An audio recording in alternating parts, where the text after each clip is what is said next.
Aujourd'hui, nous allons nous connecter à un serveur SAP. Donc, si vous n'avez pas encore installé le SAP GUI, je vous invite à voir ma vidéo précédente qui explique donc comment installer le SAP GUI.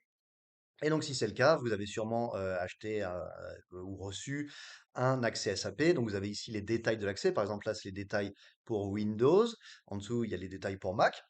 Et ensuite, les détails de l'utilisateur qui peut se connecter. Donc, ce qu'il faut faire ensuite, c'est ouvrir le SAP Logon. Donc, on démarre le SAP GUI, ça va démarrer par le SAP Logon. Dans le SAP Logon, ici, on peut ajouter une nouvelle entrée, donc un serveur. Et tout ce qu'on a à faire, c'est copier les champs un par un. Donc, ici, la description, ici, l'application server, ici, le système, ici, le numéro d'instance, et c'est tout. Donc, par exemple, si on était sur Mac, il aurait fallu rajouter le connection string, le SAP router string. Donc, ici, il y en a pas besoin sur Windows. Donc ensuite, on peut aller voir les autres écrans.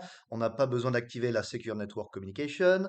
On a une connexion rapide LAN, donc c'est très bien. On peut continuer.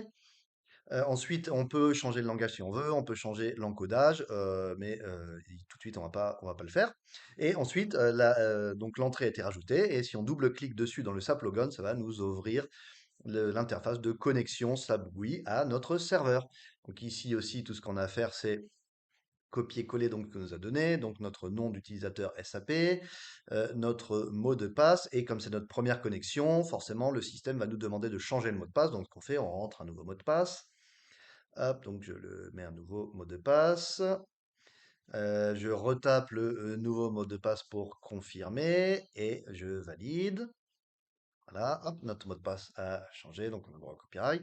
Et on peut se connecter. Voilà.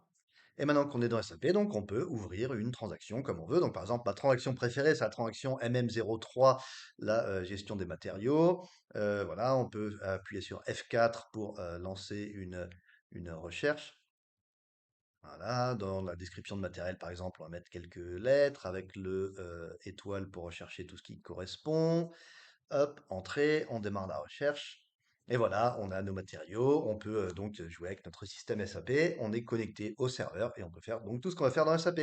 Voilà, si vous avez besoin d'un accès serveur ou de ressources de formation et de certification, les liens sont en description. Et dans tous les cas, profitez bien de votre système SAP et bonne continuation pour votre optimisation business.